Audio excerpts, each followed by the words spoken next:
I want to take this opportunity to update the American people about the situation in Libya. Last month, protesters took to the streets across the country to demand their universal rights and a government that is accountable to them and responsive to their aspirations.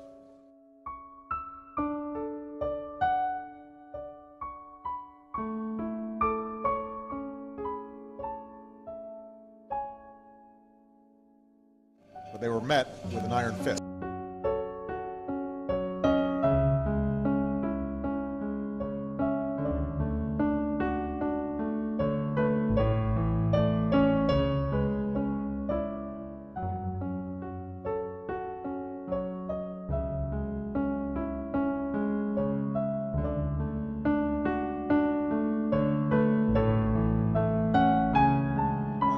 Sought nothing more than to exercise their universal rights.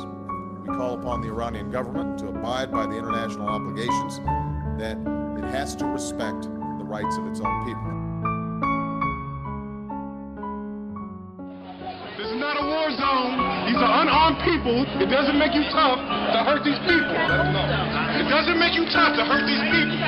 It doesn't. I'm confident that history will be on the side of those who seek justice. Gaddafi chose the path of brutal suppression.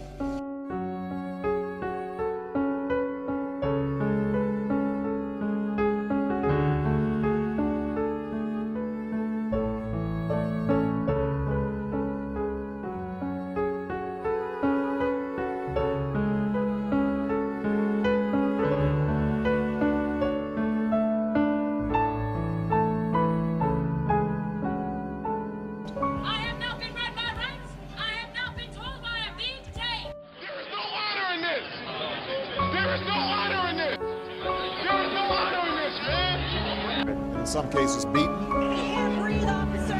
Please get off his neck. I need my in-house. A campaign of intimidation and repression began.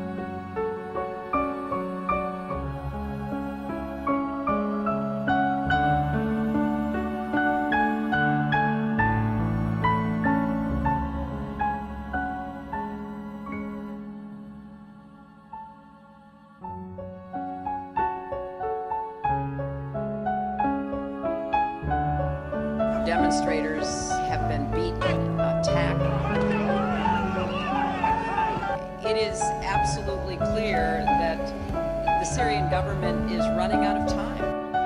The abuses of the police on the First Amendment, the more people will show up here in New York City, and the more waves of occupation will spread across this country. What is absolutely clear is that we are witnessing history unfold. It's a moment of transformation that's taking place because the people of Egypt are calling for change. They've turned out in extraordinary numbers representing all ages and all walks of life. But it's young people who've been at the forefront.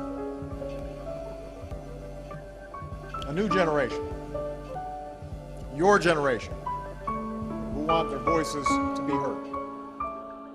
The largest anti-Wall Street rally since the credit crunch happened yesterday. Thousands of workers and trade union leaders marched in anger over lost jobs, ruined lives, and they're demanding answers from the source of who they believe is responsible, who's the source of the trouble, the banks. It's not every day New York becomes a sight like this. Traffic comes to a halt in the financial district as rallying crowds swamp the streets in the biggest anti-Wall Street demonstration since the U.S. was hit by an economic crisis. These thousands of people in New York City represent the millions all over the United States. What do all of them have in common? The feeling of outrage, a sentiment which has reached its peak in America.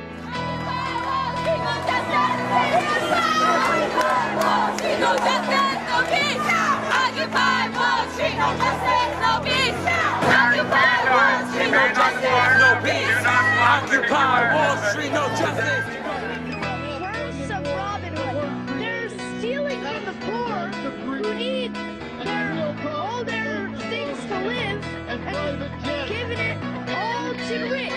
Makes no sense. 90% of the people make the money that 1% of the people benefit from. It's not fair. I like to see it become very well organized and change America.